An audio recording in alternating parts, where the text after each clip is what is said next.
bruit pour les encourager. Le départ du SMI du marathon vétéran. 1, 2, 3, du bruit public rennais. Ils sont chauds dès ce matin extra. Une dernière fois. 1, 2, 3, du bruit. 15 secondes, 50 secondes.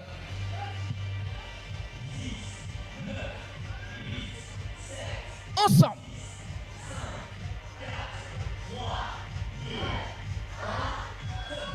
Let's go, c'est parti. Le marathon vétéran vient de prendre possession des rues rennaises, mesdames, messieurs. On y va ensemble, bien sûr. Le SMI va suivre derrière. En tout cas, départ du marathon vétéran avec le sourire des participants.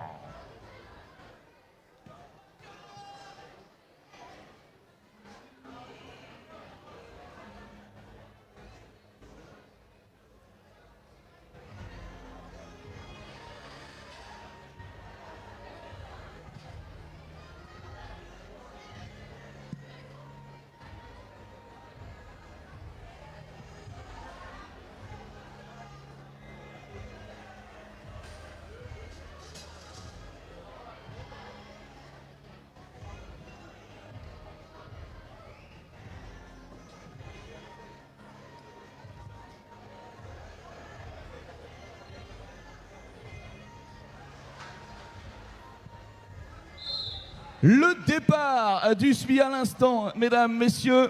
Voilà, les deux courses viennent d'être à l'instant lancées. Et c'est parti pour la déambulation rennaise. Le roller à Rennes-sur-Oulette, cette 44e édition. Mon cher Yann, ça va nous envoyer encore de belles choses aujourd'hui. Et oui, il y en a pour tous les niveaux, pour tous les âges. On a un très bel événement qui est très populaire. Et on devrait avoir un magnifique spectacle cet après-midi avec la crème mondiale. Alors cet après-midi, je crois que c'est 14 nationalités représentées pour ce marathon international. Encore de belles épreuves, de beaux sportifs qui vont être avec nous. A priori, pas trop de pluie par rapport à l'année dernière. En tout cas, l'année dernière, c'était assez glissant. Et cette année, toujours un petit peu le même parcours, encore de la vitesse, des virages. Il va falloir négocier tout ça encore une fois, bien sûr. Oui, c'est vrai qu'on a un circuit sinueux, mais on est habitué, on connaît le circuit à Rennes, c'est une classique. On a des conditions climatiques qui sont quand même idéales. On a eu des belles chaleurs ces derniers jours. Le championnat de France la semaine dernière dans des conditions assez épiques. Et je pense que la fraîcheur d'aujourd'hui va nous permettre d'avoir un beau spectacle avec des champions olympiques sur la ligne de départ. C'est pas rien. Donc on a hâte de voir tout ça. C'est clair, on est très heureux de vous avoir à nos côtés. En tout cas, le semi-marathon, eh bien 9 tours. 9 tours pour le semi-marathon, 17 pour le marathon en tout cas. Eh bien voilà, on vient de lancer les deux premières courses de cette matinée.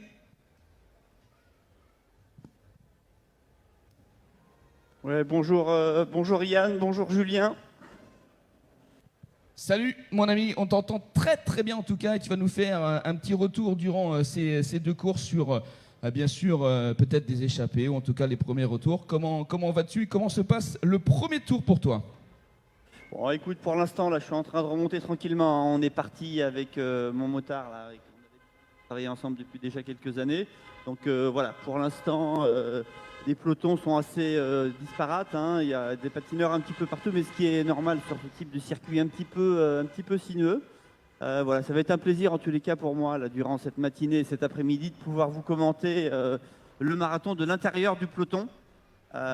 Donc voilà, avec, comme le disait Yann, une température parfaite pour patiner. Alors un petit peu frais quand on a oublié de prendre un pantalon sur la moto, mais sinon pour courir là c'est bien mieux que les 30-35 degrés qu'on avait ces derniers jours.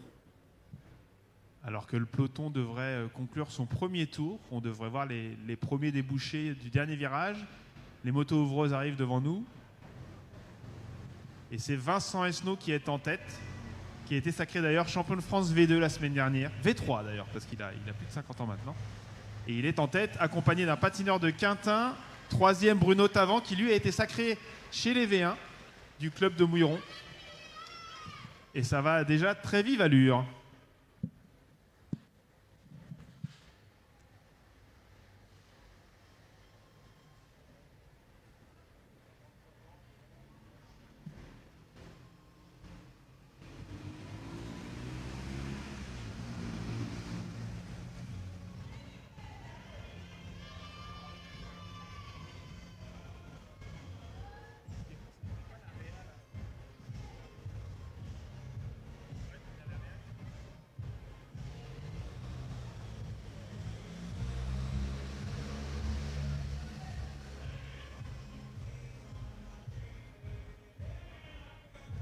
Pour petit rappel, nous allons enchaîner la série des marathons là, sur la Coupe de France roller marathon. Cette semaine à Rennes-sur-Roulette. Le week-end dernier, nous étions au championnat de France avec Grenade-sur-Garonne, championnat de France de marathon qui s'est couru sous une très forte chaleur, un marathon très difficile qui a beaucoup pesé sur les organismes.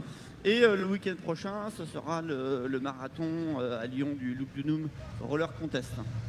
Et puis pour rebondir sur ce que tu dis, Arnaud, cette étape de Rennes fait aussi partie de la Coupe du Monde. C'est d'ailleurs la deuxième étape. La première étape s'est déroulée à Funchal au mois de mars. C'était une classe 1. Là, nous avons la deuxième étape classe 1 à Rennes aujourd'hui. La troisième étape fin juin en Suisse à Einsiedeln, qui sera elle aussi une classe 1. On reviendra en France à Troyes début septembre après la trêve estivale qui laissera place aux championnats internationaux. Après, on aura une premium classe à Duluth dans le Minnesota aux États-Unis. Et enfin, la saison se conclura comme à l'accoutumée à Berlin avec une top class le 26 septembre avec un des plus beaux événements de roller. On a déjà hâte de voir le déroulé de cette saison avec des protagonistes qu'on connaît, Bart Swings, Ewen Fernandez, Nolan Bediaf pour ne citer que. Et pareil, un plateau très fourni chez les femmes cet après-midi. Et ils seront bien sûr sur Rennes-sur-Roulette sur cette étape française avec nous. Eh bien, durant cet après-midi, du beau gratin, tu le disais Yann tout à l'heure, des internationaux français et autres, bien sûr, très heureux de les avoir ici à Rennes-sur-Roulette. Et on en profite d'ailleurs pour vous rappeler qu'aujourd'hui, il n'y a pas que le semi et le marathon, il y a aussi la Rollerblade Kids, qui se déroulera à 14h avec les jeunes pousses et peut-être les champions de demain.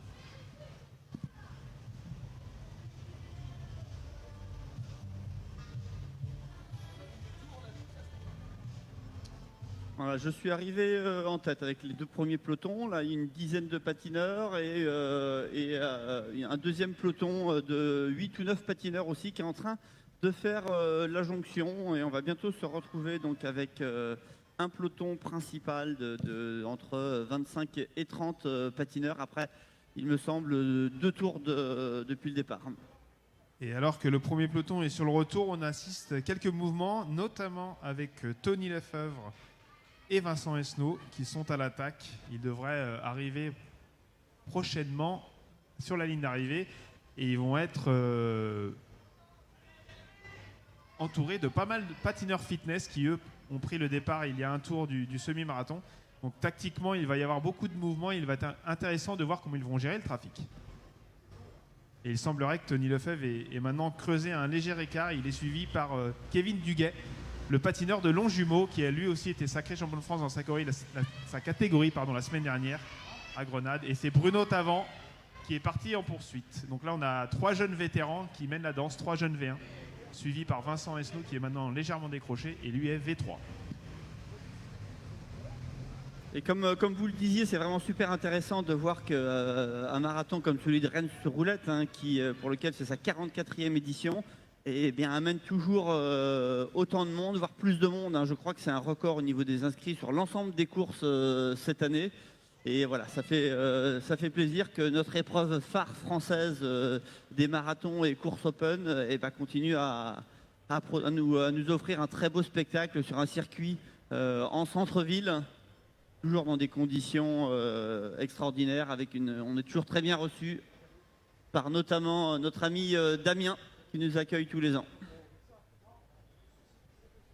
Et on est bien évidemment très heureux de vous avoir, nous aussi, toi comme Yann aux commandes du micro, pour nous faire vivre, comme vous le savez le faire, ces différentes courses sur ce dimanche. Et il restera 16 tours au passage sur la ligne.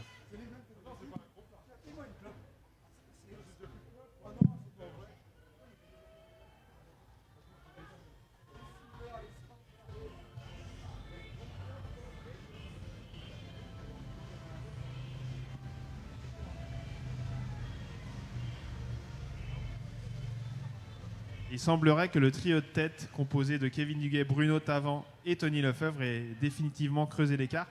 On ne voit plus Vincent Esnault en poursuite derrière, donc il semblerait que ce soit la bonne.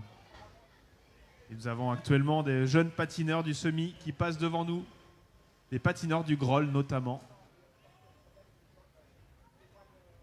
Moi, je n'ai pas Vincent Esnault dans le peloton des poursuivants. À mon avis, il doit être en chasse-patate entre les 3 échappés et le peloton des poursuivants concernant Vincent.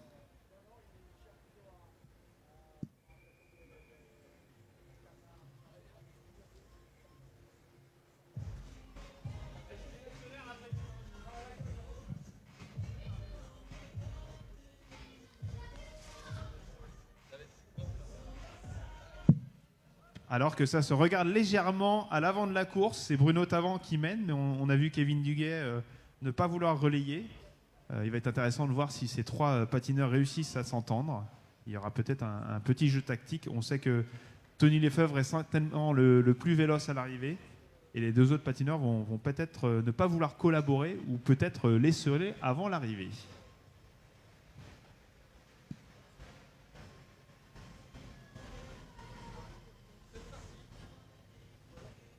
Alors je suis retourné avec un deuxième groupe. C'est un peu difficile pour moi parce que j'ai pas l'écran, donc j'ai du mal à voir ce qui est premier, deuxième, troisième groupe. Effectivement, je viens de retrouver Vincent Esnault dans ce qui semble être pour le coup le peloton après les échappés.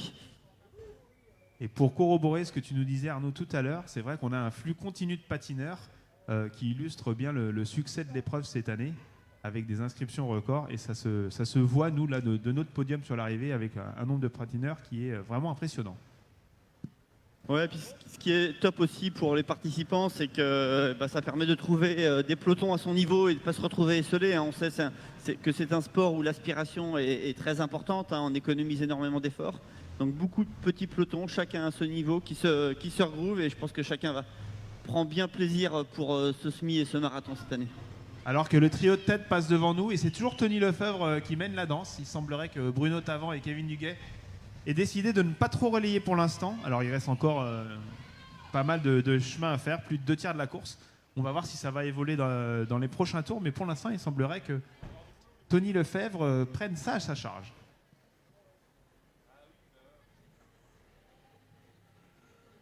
Et c'est maintenant le groupe de poursuivants qui passe devant nous avec des V2 et des V3. Le Dossard 340 du PUC.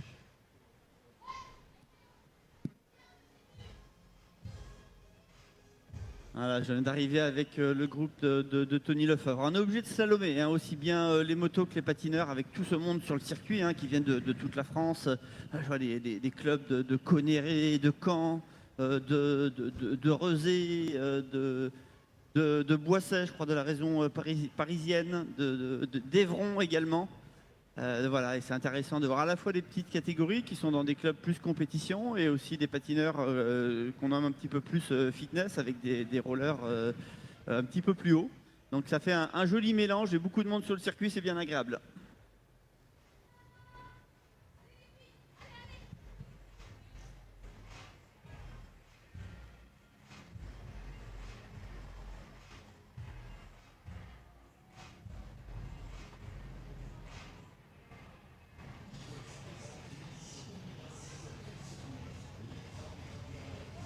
Et là, nous avons le premier groupe du semi-marathon qui passe devant nous avec le numéro 77 de Château-Gontier, le numéro 22 de Bougnay et le numéro 119 de Grenade-sur-Garonne.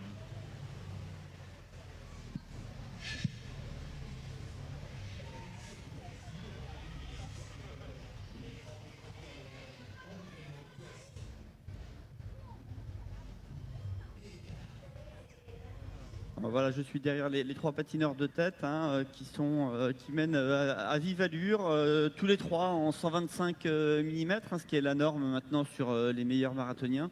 Et voilà, ce sont certes des vétérans, mais on voit déjà un très haut niveau de compétitivité. Ils sont capables de mener un train, un compteur moto. On est à un peu plus de 40 km/h. Donc voilà, c'est pas à leur niveau. Voilà, c'est pas du loisir, c'est déjà de la compétition de très haut niveau.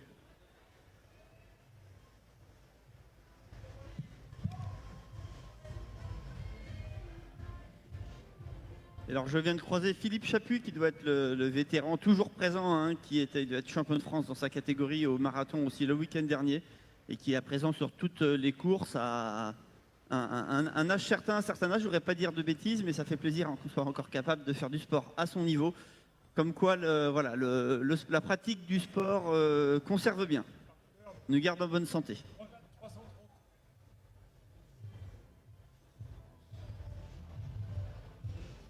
Et dans le semi-marathon, c'est toujours Cameron Foissier qui a le lead.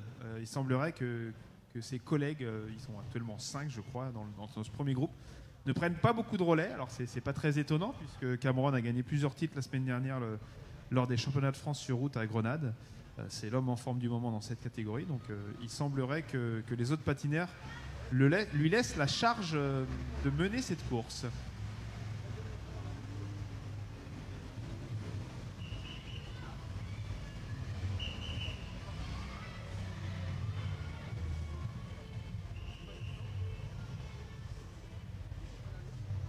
Il semble Donc que les leaders sont passés devant nous, Arnaud, et il semblerait que le groupe de chasse mené actuellement par Vincent Esnos se rapproche légèrement. Donc il va falloir regarder dans les prochains tours si cette tendance se confirme ou si à l'inverse l'écart a tendance à se creuser de nouveau entre le trio de tête et le groupe de poursuivants. Voilà, en tous les cas, les hommes de tête ont décidé de s'organiser. Les relais ont l'air d'être assez réguliers. Kevin Duguay vient de passer le relais à Bruno Tavan. Et puis bientôt, il me semble que c'est Tony qui va prendre le lead peut-être bientôt à son tour. Mais ça roule vite, hein, encore une fois de plus, hein, plus de 45 km/h au compteur. Là, on décide de hausser le ton du côté de Bruno Tavan.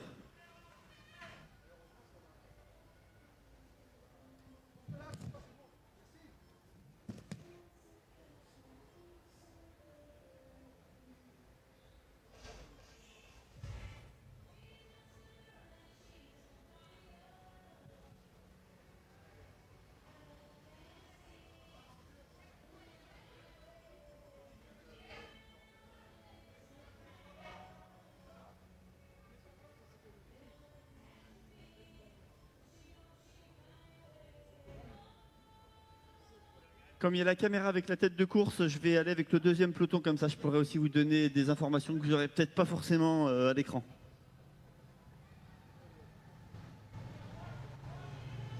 Alors que le premier peloton du semi-marathon passe actuellement devant nous, mené par le patineur de Bougnay, devant le patineur de Grenade et Cameron Foissier en 3e position.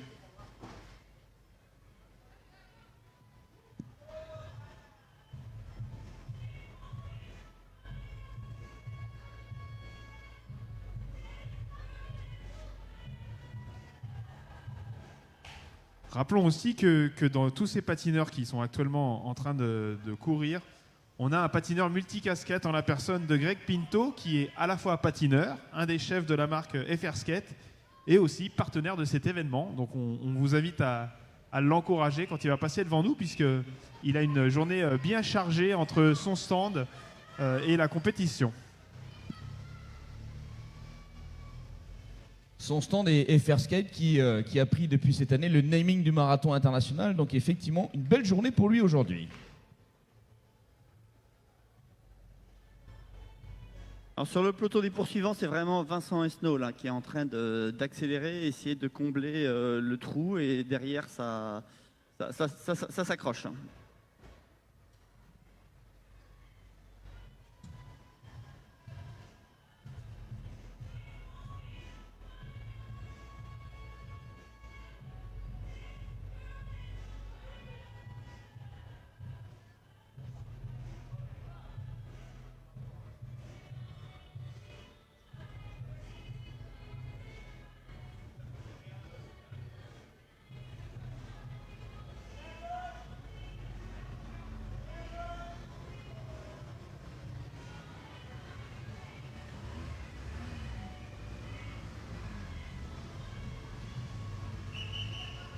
On en parlait, il passe devant nous le dossard 330, Greg Pinto. Je crois qu'il t'a bien entendu, hein, parce qu'il lève la main. Voilà, bien sûr, FR Skate avec nous, un grand plaisir de l'avoir, notamment, je le disais tout à l'heure, sur le marathon international, puisque eh bien, cette année, c'est le naming, le nom de ce marathon international, 15h30, le début tout à l'heure. On le disait tout à l'heure, on a un circuit assez court, hein, on a 2,5 km à Rennes. C'est partout, sur toutes les compétitions en France et dans le monde, ou alors c'est un petit peu particulier ici à Rennes? Alors non, c'est particulier, c'est ce qui fait toute la beauté de la Coupe du Monde. On a des circuits très différents. Alors ici, on a un circuit urbain qui est relativement court. On a d'autres circuits urbains comme à Berlin où il y a 4 tours, donc des tours de 10 km. Et puis à Duluth, dans le Minnesota, c'est tout autre chose. C'est le long du lac supérieur. Et là, c'est d'un point à un autre en ligne droite pendant 26 miles, 42 km. Donc il y a une belle diversité des parcours. Et c'est ce qui permet à des profils relativement différents de patineurs de pouvoir s'exprimer et d'avoir leur chance à un moment donné de la saison. Qui voit justement du coup Rennes un parcours très technique, puisque redondant, il va falloir d'un point de vue technique changer peut-être sa tactique par rapport aux autres parcours, donc c'est ce qui fait la beauté ici à Rennes en tout cas. Ça fait des courses en général très animées avec beaucoup de mouvements, beaucoup de relances, assez physiques d'ailleurs. Quand la pluie s'invite à la fête, ça rend la chose assez périlleuse et c'est souvent des patineurs assez adroits qui l'emportent. Aujourd'hui ça ne devrait pas être le cas, mais on aura de toute façon une belle course avec beaucoup d'échappées. Et comme l'année dernière, j'espère que nos Français seront aux avant-postes. Je pense notamment à Martin Ferrier qui a fait sur le podium l'année dernière, mais aussi notre multiple champion du monde de la distance, Nolan Bediaf, et Ewan Fernandez, qui en plus d'être un très bon patineur, ancien champion du monde, est aussi champion de France de cyclisme sur route chez les Masters. Donc voilà, un très beau plateau. Eh bien, c'est ce qu'on verra cet après-midi. Et si vous nous rejoignez, mesdames, messieurs, eh bien, nous avons lancé le SMI et le marathon vétéran qui bat son plein avec les motos qui arrivent. Est-ce qu'on a notre ami qui arrive? Non, pas encore. Il n'est pas là. Donc je profite de ces quelques secondes puisqu'on parlait des partenaires pour parler d'un des autres partenaires qui est aussi une marque historique du Rollerblade qui, comme je disais tout à l'heure, est le partenaire de la Rollerblade Kids ce midi à 14h. Donc voilà, aujourd'hui on a un petit peu de tout. On a des jeunes, on a des patineurs professionnels et puis ce matin des patineurs amateurs mais qui sont de vrais compétiteurs. Donc voilà, toute la beauté de cet événement.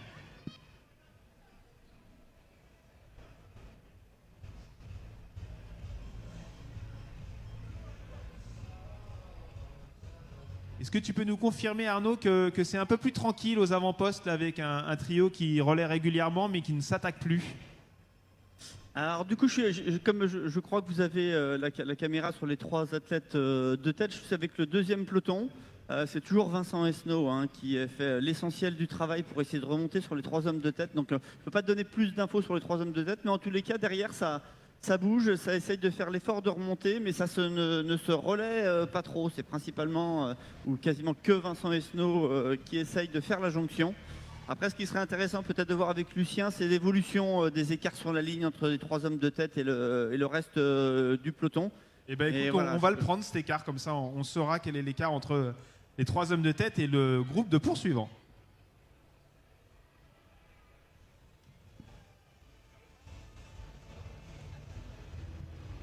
Ouais, voilà Yann, je crois qu'ils arrivent, le groupe de tête sur eh bien, le cours des Alliés. On va pouvoir effectivement prendre le timing pour voir un petit peu ce qu'il en est entre le groupe de poursuivants qui arrivera derrière, bien sûr.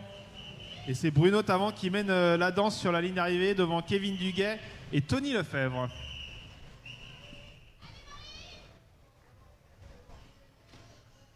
Voilà, le passage de la tête de course, il termine le cours des Alliés, sont déjà sur l'autre virage.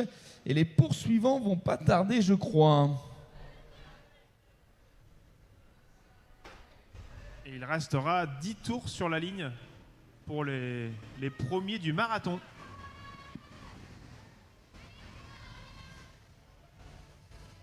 Et on a donc une trentaine de secondes entre les 3 leaders et le groupe de poursuivants, donc il semblerait que l'écart se creuse.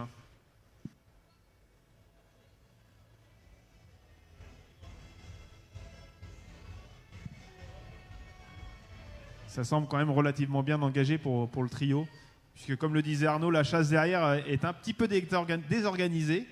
Et ils s'attaquent à tour de rôle, mais comme la vitesse n'est pas constante, ils ont quand même très très peu de chances de revenir sur Kevin Duguet, Tony Lefebvre et Bruno Tavant. Même à 10 tours de la fin de cette épreuve. Bah oui, puisque comme on le disait, là on est sur un circuit très sinueux, et quand on n'a pas les personnes que l'on poursuit en en ligne de mire, ça devient beaucoup plus compliqué de motiver les troupes pour chasser. C'est vrai que quand on voit les gens qui sont devant nous, ça nous donne envie de nous organiser. Là, c'est plus le cas. Donc je crois très peu en un retour du peloton de poursuivants sur les 3 leaders.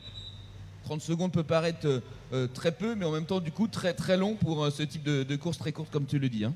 C'est pas tant que ça si la chasse est organisée et qu'on a plusieurs patineurs qui se relaient. Bon, c'est actuellement pas le cas dans le groupe de poursuivants, donc j'y crois pas vraiment. Bien, surtout que devant, on on a verra. quand même des bons patineurs. On verra si ton pronostic est bon durant cette course. Encore une dizaine de courses pour les premiers, tu le disais. Et puis le passage du SMI. On a les demoiselles également qu'on a peu vu tout à l'heure. On peut parler, mais on les reprendra tout à l'heure, notamment sur le tête de course féminin. Et ça arrive très vite là, sur le dernier virage. C'est les leaders du semi-marathon. Voilà, on en parlait à l'instant. Notre quatuor. Alors qu'il y a un changement de physionomie, est-ce que ça commence à s'organiser dans le peloton des poursuivants? Est-ce que ça sera suffisant? On verra. Mais bon, voilà, Benoît Delay vient prendre le relais. Jeff Antoine également de Saint-Germain-en-Laye, qui sont deux du même club dans ce groupe de poursuivants. Donc voilà, un petit peu d'organisation, mais il me semble comme ça que les 3 hommes de tête sont quand même un petit cran au-dessus.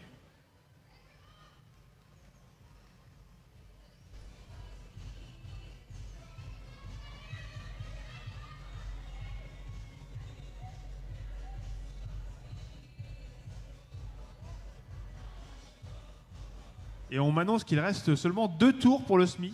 Donc on devrait rapidement arriver à l'emballage final. Et on a une course très intéressante d'ailleurs dans le SMI, puisqu'on a 3 jeunes patineurs qui sont accompagnés d'un vétéran. Donc on va avoir un sprint relativement atypique.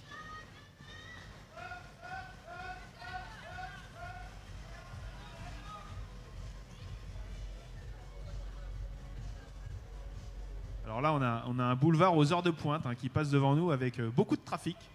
Dans les différentes catégories. Il faut s'organiser.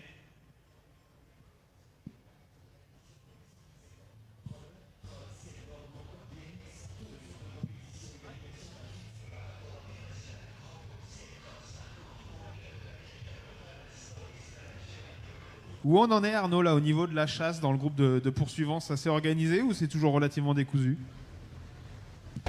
Bon, pour le coup, ça s'organise. Auparavant, c'était Vincent Esnault qui avait fait la plupart du travail. Et là, il y a des relais réguliers, tous les 200-300 mètres. C'est le numéro notamment là, 314 du club de Quintin. Il s'agit de Erwan Michou qui est en train d'appuyer son relais actuellement, suivi du 319 Frédéric Moreau, de vétéran 2. Donc oui, ça s'organise, ça roule bien, mais je ne pense pas que l'allure soit encore suffisante pour rattraper des secondes sur les 3 hommes de tête. En tout cas, visuellement, il ne semble pas que l'écart se réduise, puisque ça fait déjà un moment que le trio est passé sur la ligne d'arrivée. Et le groupe de poursuivants débouche à peine du dernier virage et va passer à l'instant sur la ligne d'arrivée.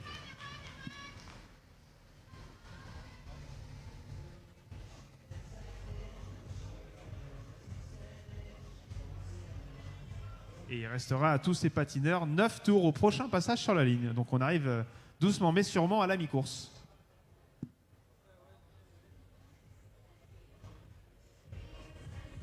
Parmi les patineurs que j'ai oublié de citer, il y a aussi Sébastien Malégol qui fait un bel effort actuellement, un patineur breton. De toute façon, tous ceux qui sont en tête, il me semble, voilà, je connais tous leurs noms, sont des anciens patineurs qui ont brillé à un niveau au minimum national. Il n'y a pas d'hasard sur les meilleurs patineurs qu'on retrouve en vétéran. C'est un sport où il faut commencer relativement tôt à très haut niveau et on voit que voilà, techniquement, on sent qu'il y a quand même des années d'expérience technique derrière eux.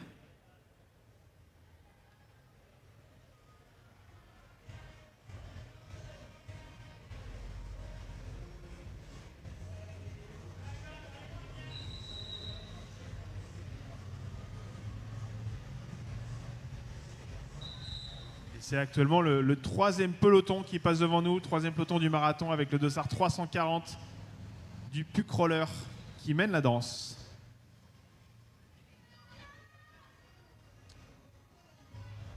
Romano Goyan. Oui, alors que Vincent essaye d'accélérer. On sent bien que c'est difficile pour Vincent Esnault, parce que j'ai l'impression, en tous les cas, en regardant le compteur moto, que c'est lui qui est capable de faire les relais les plus appuyés. Mais d'un autre côté, voilà, il ne peut pas aussi faire tous en tête, donc il essaie de jongler entre des relais un petit peu plus longs, un petit peu plus appuyés, et après le reste des garçons qui essayent de maintenir le rythme établi par Vincent précédemment. Et le quatuor de tête du SMI n'est plus qu'un trio, hein, donc on n'a plus que 3 patineurs. Le patineur de Bougnay, le patineur de Grenade et notre vétéran qui les accompagne. Ce sera la cloche au prochain passage pour leur dernier tour.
Alors que le trio de tête du marathon vient passer devant nous, c'est Tony Lefebvre qui mène devant Bruno Tavant et Kevin Duguay à vive allure.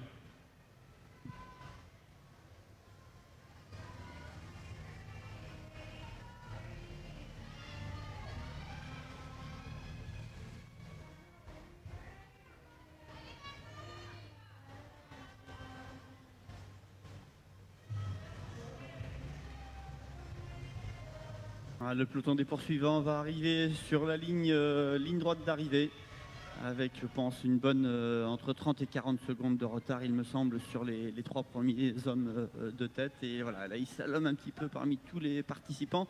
Bon, ce qui va être aussi bien entre le SMI et le marathon, c'est quand le SMI va être terminé, ça va laisser un petit peu plus de place pour les tout premiers du marathon. On va aussi en voir un petit peu plus clair en termes de lecture de course.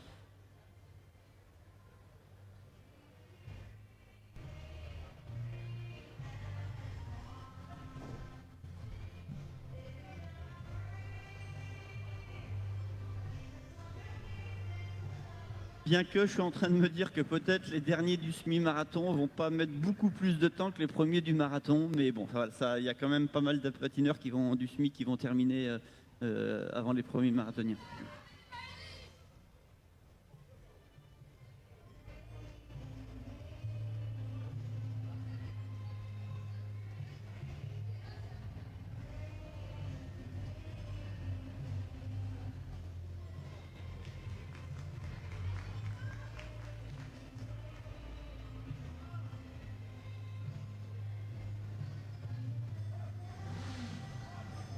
On voit les pelotons qui se regroupent, hein, c'est intéressant, ça s'organise là. Après maintenant, près d'une demi-heure, un peu plus d'une demi-heure de course, là on voit moins de tout petits pelotons. Là on vient de passer à un peloton d'une quarantaine de patineurs, c'est toujours sympa et ils peuvent bénéficier vraiment d'une belle aspiration. Ouais, on a eu la cloche pour le premier patineur du semi. Alors que Greg Pinto passe de nouveau devant la ligne, notre dossard 330, qui va avoir une longue et rude journée devant lui.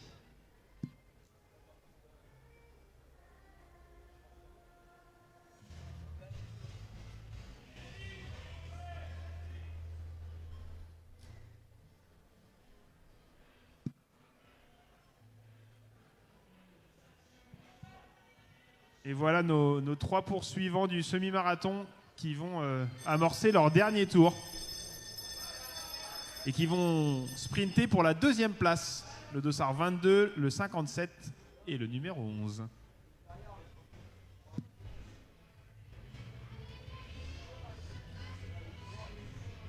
Ouais, on parle bien évidemment de l'ensemble des clubs qui sont présents et on les remercie bien sûr. Un petit clin d'œil sur le Cercle Paul Bert de Rennes qui est comme l'organisateur de cet bel événement et qui revient bien sûr le roller course cette année à l'origine de la création du groupe roller le Cercle Paul Bert et fait son retour ici pour la compétition. Et puis on a ce matin pour le semi-marathon notamment Madeleine Bénard, Guillaume Gérard, Léonard Loquet, Jean-Philippe Loussouarn, Fred Paillard et Mélanie Vincent qui sont sur le semi-marathon du Cercle Paul Bert et qui reviennent dans cette compétition qui est le roller marathon, le semi-marathon et puis le marathon vétéran aussi, Cyril Freinet, Jean-Marie Hervé et Ruellan et qui aussi prépare les 24 heures du Mans. Parce que c'est bientôt, je crois, les 24 heures du Mans. Hein. Oui, ça doit être dans un mois à peu près. C'est souvent 2 semaines après l'édition auto, donc ça ne devrait pas tarder. Et j'en profite pour rebondir sur ce que tu disais. C'est toujours intéressant de voir que les clubs historiques ne meurent jamais. Voilà, c'est toujours cyclique. Il y a toujours des moments où il y a un petit peu moins de personnes dans les sections. Mais ils arrivent toujours à se relancer. Donc c'est toujours intéressant de voir que le Cercle Paul Bert est bien vivant. Et notamment avec sa section roller. Exactement. Et très heureux de les voir revenir sur ce SMI et sur ce marathon. On a annoncé tout à l'heure le dernier tour pour les premiers et les groupes de tête sur le semi-marathon. Oui, et pendant que tu parlais, il y a nos 3 leaders qui sont passés, là, Tony Lefebvre, Kevin Duguay et Bruno Tavant. Et il leur restera 7 tours sur la ligne, donc on a passé la mi-course. On va rentrer dans le Money Time. 7 tours uniquement pour le marathon, ça va déjà très très vite. On est quand même sur un bon niveau. Hein. Les poursuivants, ils sont juste là, ils passent devant nous, Yann. Oui, emmené par le patineur de Quintin, si je ne me trompe pas.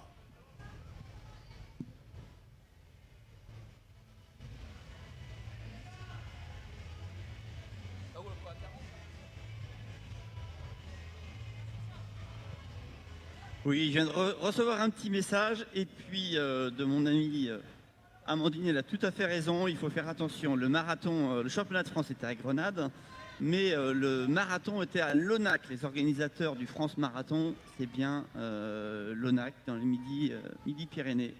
Un beau circuit, bien physique, il nous a fait un beau spectacle avec des conditions difficiles, hein, une grosse chaleur, pas mal de mal de pied, mais avec des très beaux efforts qui ont été fournis.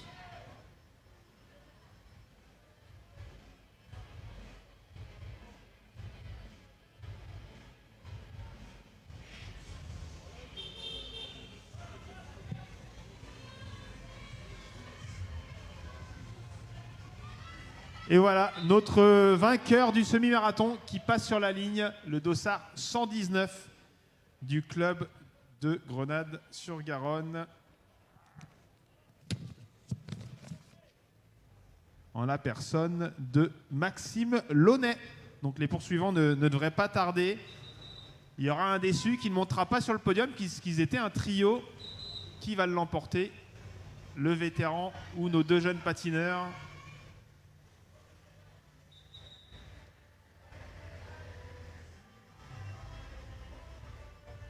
Il devrait déboucher d'un instant à l'autre du dernier virage.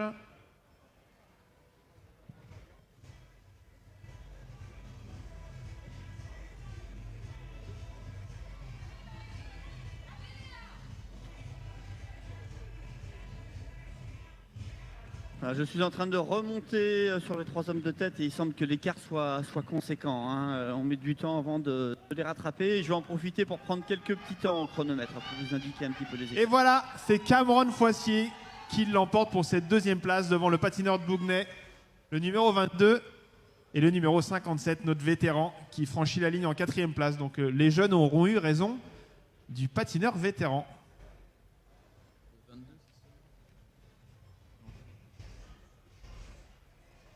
Le patineur 22, Tim Bougreau du club de Bougnay qui fait 3e et Cameron Foissier second.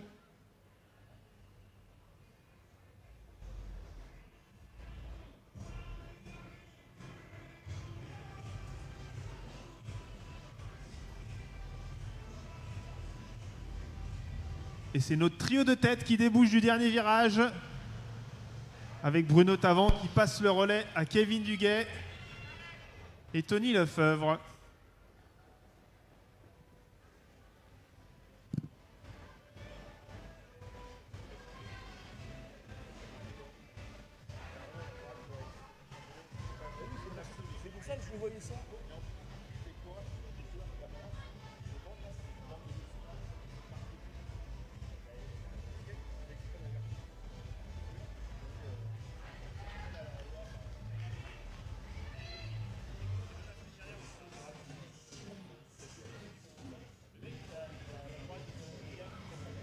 La sprint groupée là, du club de Vannes, là, dans les jeunes catégories, là, qui vont arriver 3 des 4 du groupe des poursuivants avec le patineur aussi de Villeparisis. Ouais, Ils qui viennent de franchir la ligne, le dossard 1 notamment, avec un patineur de Villeparisis. Ils étaient 3 du Groll et un patineur de Villeparisis.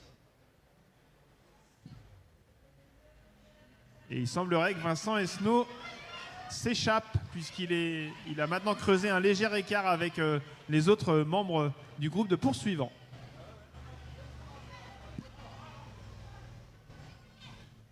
Oui, ça semble confirmer un petit peu les ressentis que je pouvais avoir sur Vincent Esnault, qui semblait un petit peu un cran au-dessus de ses concurrents dans ce groupe principal.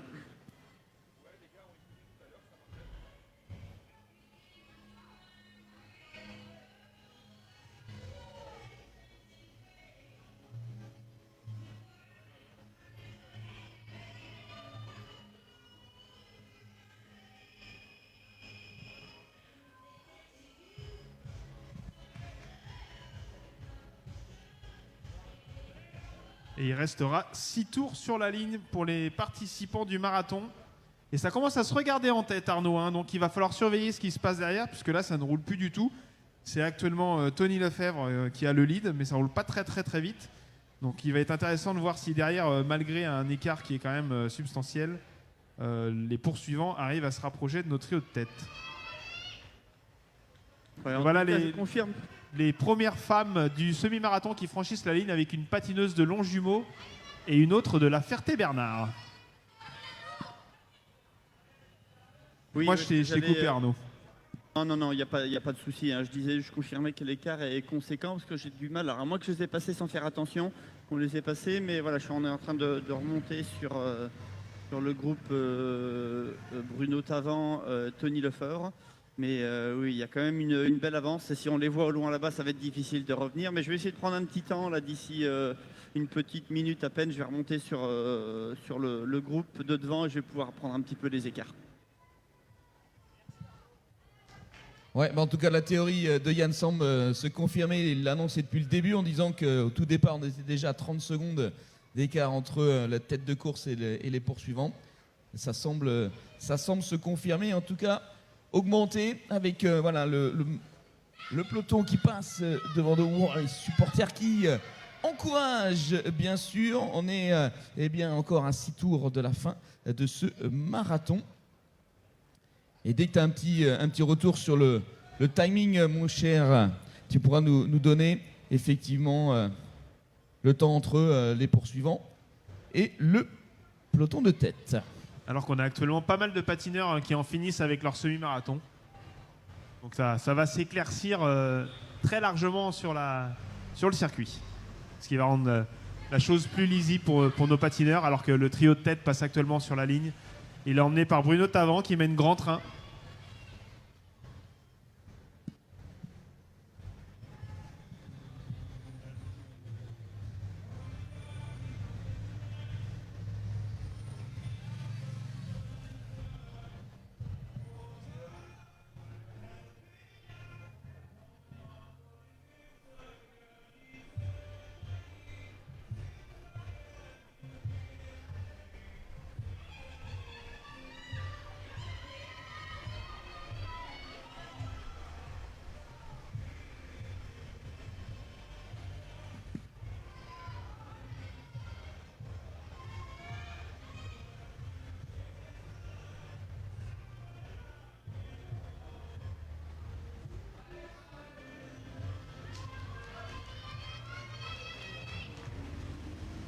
Excusez-moi, j'étais en train de commenter sans appuyer sur le bouton. Ça marche moins bien. Je voulais vous dire qu'il y avait juste 1 minute d'écart entre les 3 hommes de tête et les poursuivants qui sont plus au nombre de 5. Il me semble qu'ils étaient un petit peu plus nombreux tout à l'heure. Donc 3 hommes en tête, Bruno Tavant, Tony Lefebvre et puis j'ai oublié le 3e homme, excusez-moi. Kevin Duguay. Oui.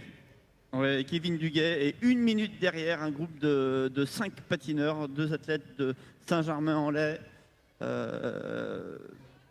Bon, l'affaire semble quand même définitivement entendue. Alors qu'on a Frédéric Moreau qui passe actuellement sur la ligne, qui a été décroché du quintet de poursuivants, le numéro 319 du club de Dinan, de la Beaumanoire de Dinan.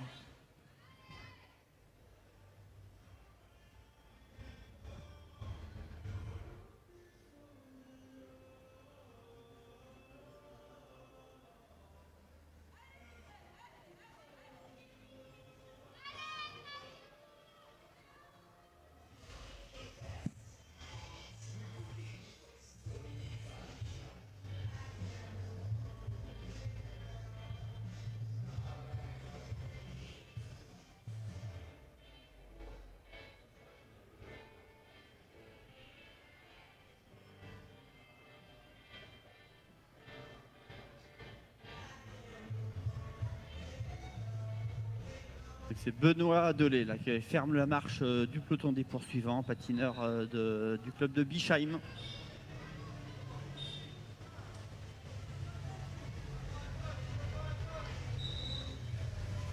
Et voilà le troisième peloton qui passe actuellement devant nous avec Philippe Poirier, le dossard 331, ancien champion du monde vétéran qui mène la danse.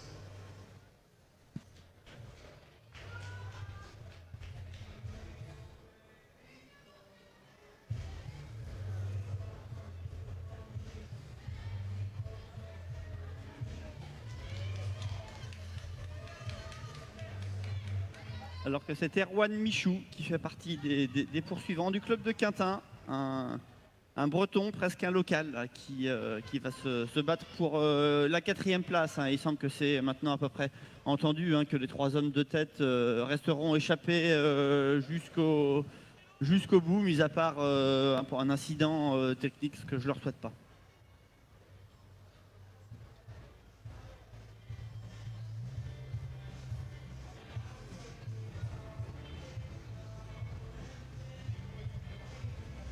Et notre trio de tête débouche du dernier virage, emmené par Tony Lefebvre.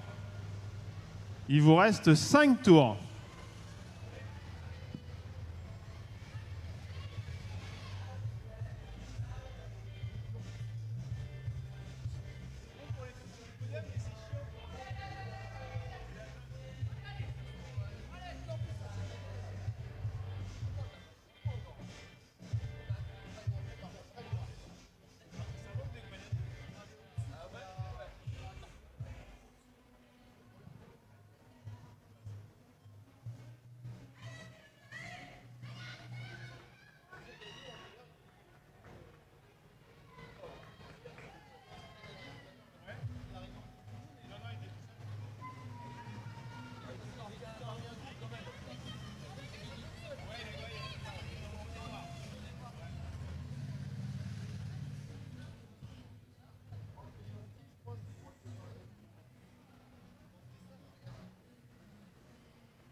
Alors on peut rappeler bien sûr le podium du semi-marathon avec son dossard 119 remporte le semi-marathon de cette 44e édition de Rennes-sur-Renne, Maxime Launay. Vêtu, on le disait à l'instant, de jaune et noir pour le reconnaître en tout cas. Maxime Launay qui prend la première place et remporte le semi-marathon, suivi de son numéro 77, Cameron Foissier, qui je crois a fait une belle épopée la semaine dernière, en tout cas sur ces Coupes de France. Et puis 3e place avec son dossard numéro 22, Tim Bougreau. Voilà, ça c'est le podium pour le semi-marathon masculin. Alors que Vincent Esnault essaye de faire la différence. Pour la 4e place, c'est peut-être pas le tout meilleur sprinter et on voit qu'il essaye de se débarrasser et de partir seul du groupe des 5 poursuivants. Mais pour l'instant, ça s'accroche et peloton regroupé derrière les 3 hommes de tête à cet instant encore. Et alors que Frédéric Moreau passait devant nous, alors qu'il était seul, il est vraiment dans la souffrance là. Comme tu le disais Arnaud tout à l'heure, l'aspiration a un effet important et on voit que quand certains patineurs sont décrochés, ça devient tout de suite beaucoup plus difficile pour eux de maintenir un rythme qui leur permet de récupérer et de voir l'écart ne pas se creuser.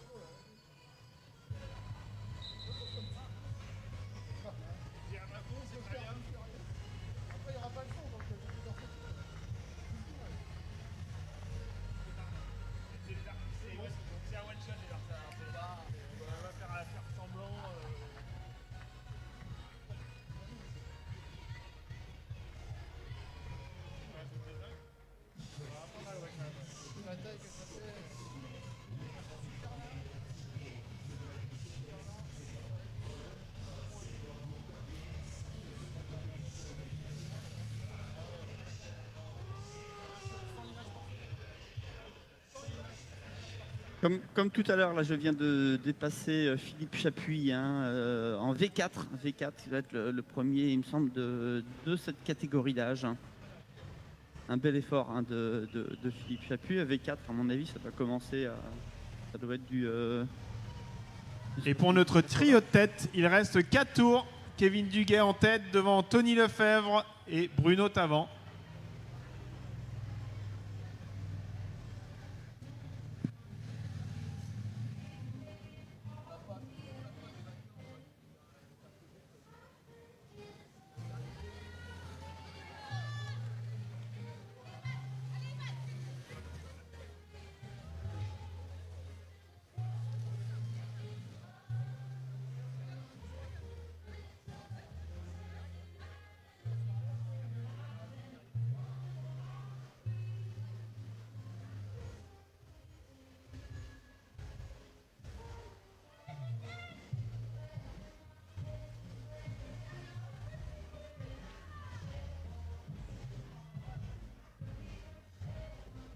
Et voilà le groupe de poursuivants qui va passer sur la ligne.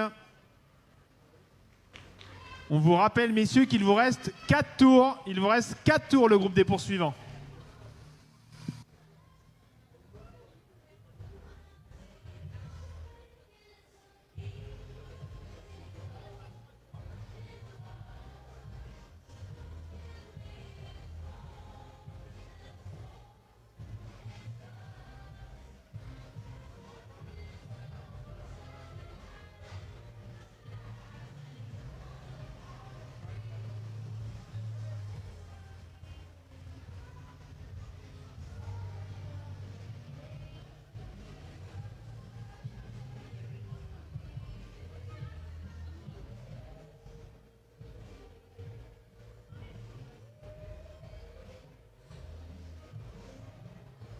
Et il est intéressant de voir qu'au fil de la course, des groupes se reforment. Là, on a un très beau peloton qui passe devant nous. Des pelotons de marathoniens, d'un peu toutes les catégories.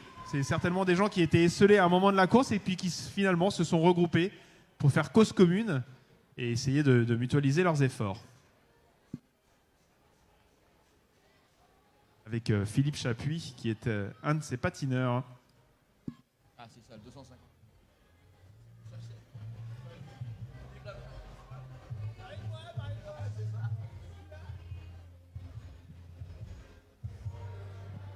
Donc Yann, a priori, effectivement, le podium semble dessiné à main, bien évidemment, d'une grosse défaillance technique ou autre, mais en tout cas, les 3 hommes de tête sont là, ne seront vraisemblablement pas à retrouver. Après, c'est dans quel ordre? 1, 2 ou 3, ça seul, peut-être un petit finish sur la dernière ligne d'Avéré pour être sympathique du coup. Ouais, alors il y a certainement Bruno Tavant qui va avoir la volonté de durcir la course, puisque c'est sans doute le moins rapide du trio.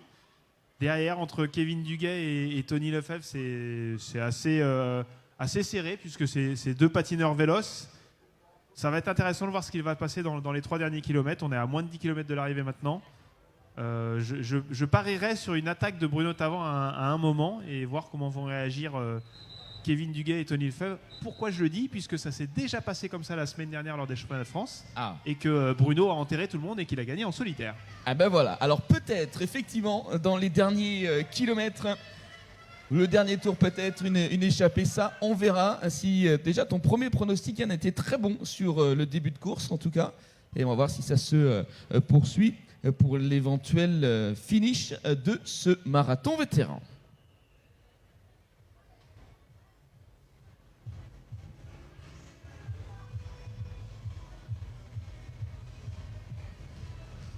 Oh, je vois arriver, je ne peux que la citer, Marie-Vonne qui est là, bien sûr, elle est là. Elle fête aujourd'hui en plus son anniversaire, en même temps que la fête des mamans. Bah tiens, j'en profite à tous les patineurs, juste le trio de tête qui vient de passer. En tout cas, bonne fête à toutes les mamans. Voilà.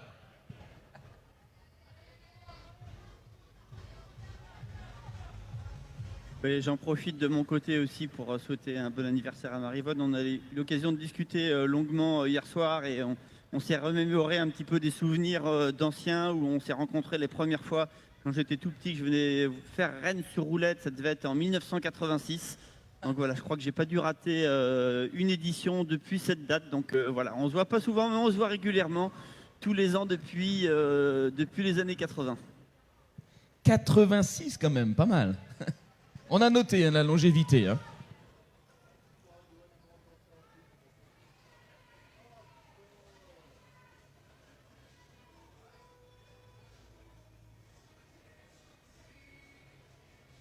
Et notre groupe de poursuivants débouche à l'instant du dernier virage.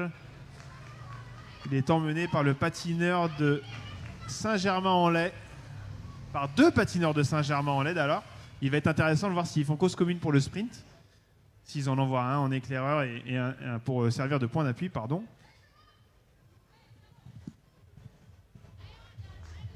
Dans le dernier virage, si jamais il y a des bénévoles qui sont présents ou un juge, il y a un paquet de mouchoirs qui est vraiment dans la mauvaise trajectoire qui pourrait peut-être faire glisser un patineur dans le tour ou même dans le sprint final s'il peut être enlevé un paquet de mouchoirs là juste dans le dernier virage sur lequel les patineurs dans le sprint final vont l'attaquer à vive allure. Et il restera seulement 2 tours au passage sur la ligne pour notre trio de tête et nos 5 poursuivants. Et alors, je crois voir sur la réalisation qu'on n'a que 2 patineurs, Bruno Tavant et Kevin Duguay. Est-ce que Tony Lefebvre serait tombé ou aurait éventuellement été lâché?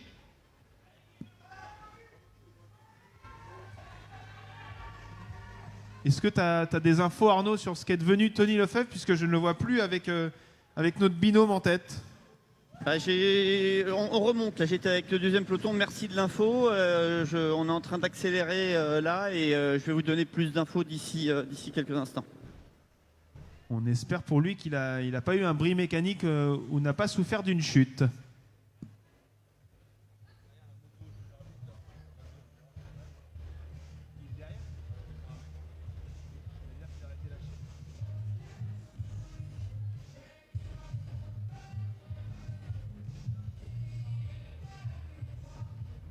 Alors j'ai l'impression qu'il a été lâché, puis je crois l'apercevoir en arrière-plan. Arnaud, si tu peux nous donner l'info, ça nous serait bien utile. Ouais, j'arrive petit à petit. On est en train de remonter les différents patineurs. Là, je m'accroche à la moto et bientôt je vais vous dire un petit peu ce qu'il en est. Je vais pouvoir voir un petit peu sur son faciès, voir avec lui s'il a lâché parce qu'il était un petit peu dans le dur ou bien s'il a eu un petit souci. Et notre 9e patineur, Christophe Moreau, le dossard 319, qui passe sur la ligne. Il lui reste 3 tours. Il y avait des gros écarts, parce que moi je ne vais pas remonter tout de suite parce que je suis encore assez loin de l'arrivée.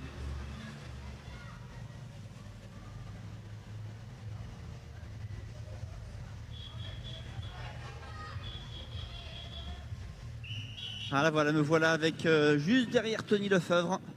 Je crois pas je vois pas de marque sur sa combinaison ou quoi que ce soit. Non, juste, voilà, à mon avis, un petit coup de fatigue. Mais voilà, maintenant, surtout, il va falloir qu'il se batte pour bien garder cette 3e place. Mais voilà, il a encore quand même beaucoup d'avance et je pense que ça devrait le faire pour Tony pour cette 3e place sur le marathon de Rennes. Alors, il va du coup être intéressant de voir s'il va advenir en tête de la course avec notre binôme, puisque là, on a 2 profils de patineurs totalement différents. Un patineur très véloce en la personne de Kevin Duguay, et un autre patineur beaucoup plus physique avec Bruno Tavant.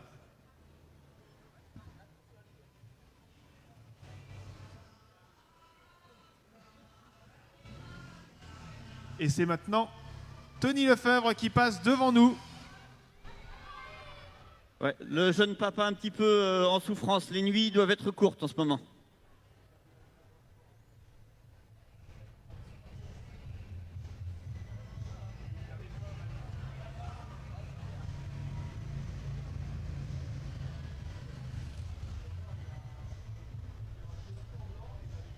Et le groupe de poursuivants n'est pas si loin que ça, hein, Arnaud, puisqu'on a actuellement Vincent Esnault qui passe sur la ligne, accompagné de 3 autres patineurs. Donc il y a un patineur de Saint-Germain-en-Laye qui a lâché. Il leur reste 2 tours, donc ils ont encore 2 tours pour remonter sur Tony Lefebvre. Ouais, le match va être intéressant, difficile pour Tony, parce que s'il a lâché, c'est qu'il était aussi un petit peu en souffrance. Et puis du coup, il se retrouve tout seul dans le vent, personne pour l'aider. Donc voilà, en fait, peut-être que le match n'est pas encore joué pour la 3e place. Alors qu'aux avant-postes, c'est Bruno Tavant qui effectue la majeure partie du travail. J'imagine que Kevin Duguay souhaite une arrivée au sprint.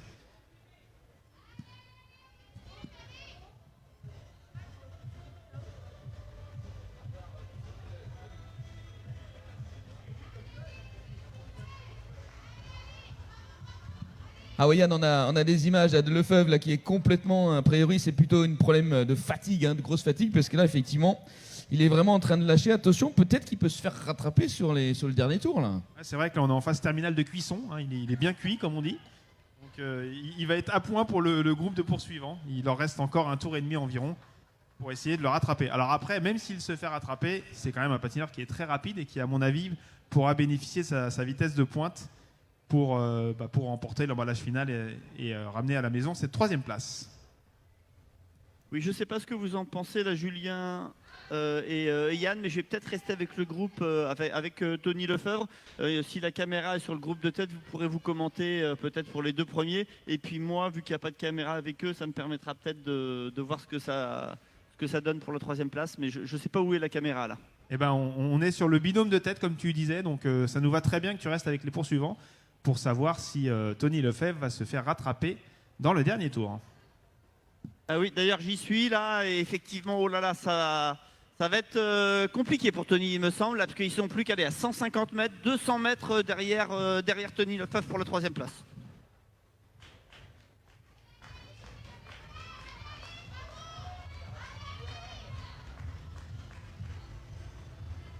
Attention, hein, même si ça se regroupe derrière, Tony est très rapide au sprint, il peut très bien aussi récupérer dans les roues et puis se battre avec le peloton pour le sprint pour les accessibles.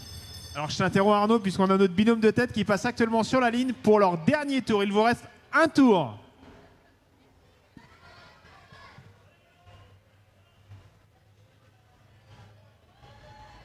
Deux tours pour le dossard 319. 2 tours.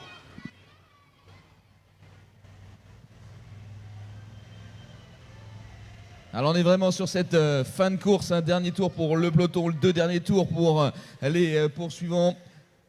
Et bien sûr le reste du peloton dans ce marathon vétéran, 17 tours je vous le rappelle quand même pour l'ensemble de cette course. Alors, on a les images de Tony Lefebvre qui est là, qui semble un petit peu comme relancer un petit peu mieux par rapport à ce qu'on a vu tout à l'heure. Puis le tête de course toujours bien à 2 en pole position pour cette marathon vétéran. Attention, la jonction vient d'être faite. Tony Lefebvre vient de rejoindre le groupe des poursuivants. Ils sont maintenant 5 patineurs à prétendre à la 3e place. Donc on aura une belle bataille pour la 3e place du coup. Et attention, effectivement, le podium et cette 3e place n'est pas faite. Et voilà, on a ce quintet qui sort du dernier virage. Il va leur rester un tour. La cloche va retentir. Donc on a un patineur de Saint-Germain-en-Laye, un patineur de Saint-Pierre-les-Elbeuf, un patineur de Catin, un patineur de l'Ast à Nantes. Et il me manque le 5e qui, ici, je crois, est de Bischheim.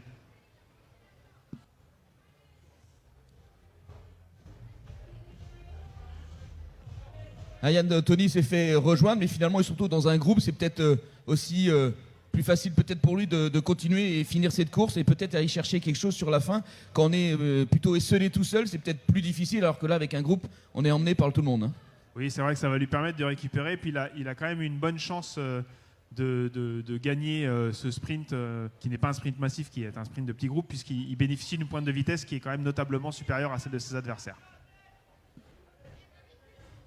Et c'est vrai qu'on n'a pas beaucoup parlé des femmes pendant cette course. Alors on est un petit peu perdu, on s'en excuse, on les a vues passer, on vous a un petit peu oublié. Mais en tout cas, vous avez tout autant de mérite que nos amis masculins. Oh que oui! Et voilà, le dossard 235 qui a été lâché il y a un tour du groupe de poursuivants, pardon, et qui va certainement aller cueillir les lauriers de la 7e place. De la 8e même peut-être.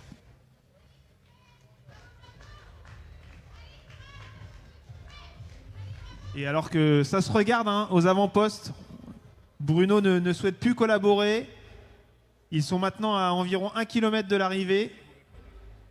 On va se rapprocher de l'emballage final. Il va être intéressant de voir qui emmène ce sprint. Et c'est actuellement Bruno Tavant qui augmente graduellement la vitesse. Kevin Duguay resserre ses patins. Voilà, on aura encore un virage à gauche avant de se diriger vers le dernier virage qui lui sera à droite. Il semblerait que Bruno Tavant lance quand même le sprint de relativement loin. Voilà, ce virage à droite et après un virage à gauche, autant pour moi. Voilà, on est à 300-400 mètres de l'arrivée. Les patineurs vont arriver aux abords du dernier virage. C'est toujours Bruno Tavant qui est en tête. Et Kevin Duguay qui déborde. Hein. Il déborde relativement loin. On n'est encore pas au dernier virage. Voilà, il devrait sortir du dernier virage d'ici quelques instants. On y est. Et c'est Kevin Duguay qui est en tête et qui va venir gagner cette épreuve devant Bruno Tavant.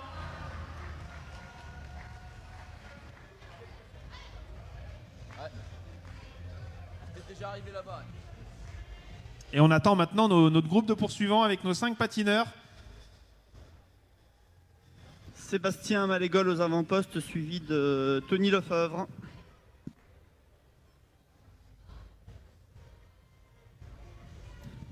En troisième position, c'est Thibaut Dejean.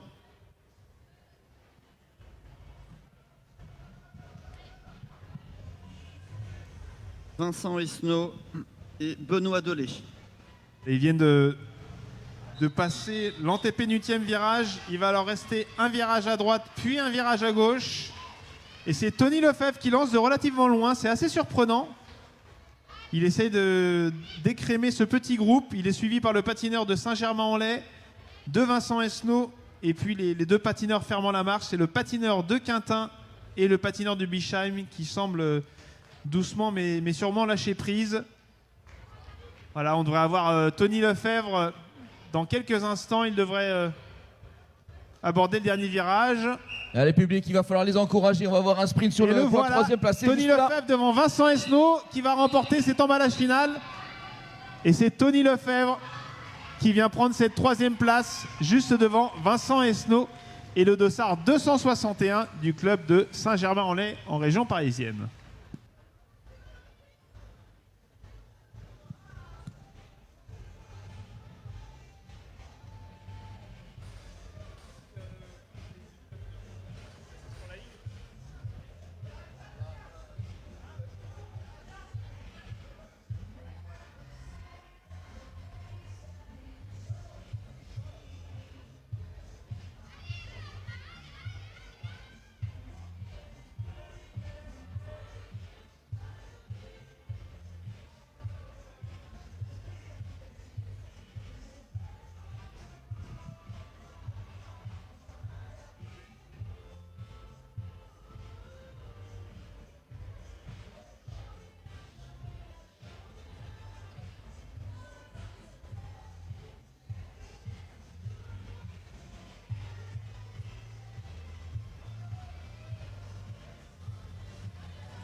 Et voilà le dossard 302 du club de Conneré, qui est la première féminine.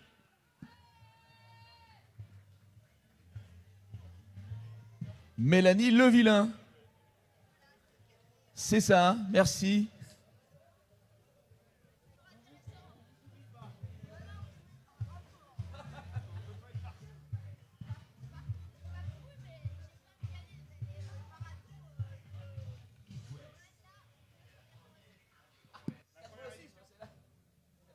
Et on en parlait de cette édition inaugurale de 1986 et on a la vainqueur féminine parmi nous.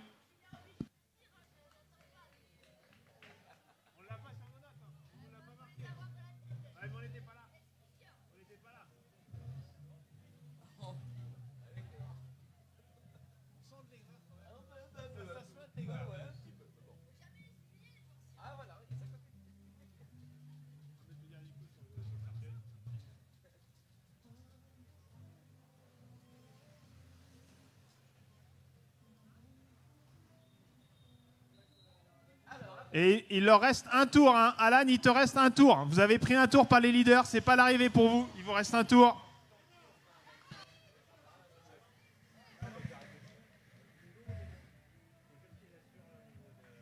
Ils ont pris un tour, Frédéric.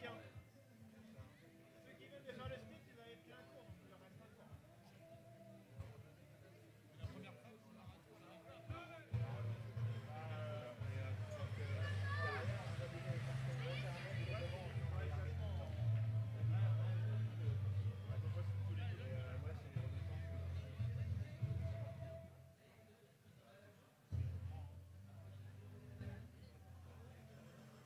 Allez, Greg!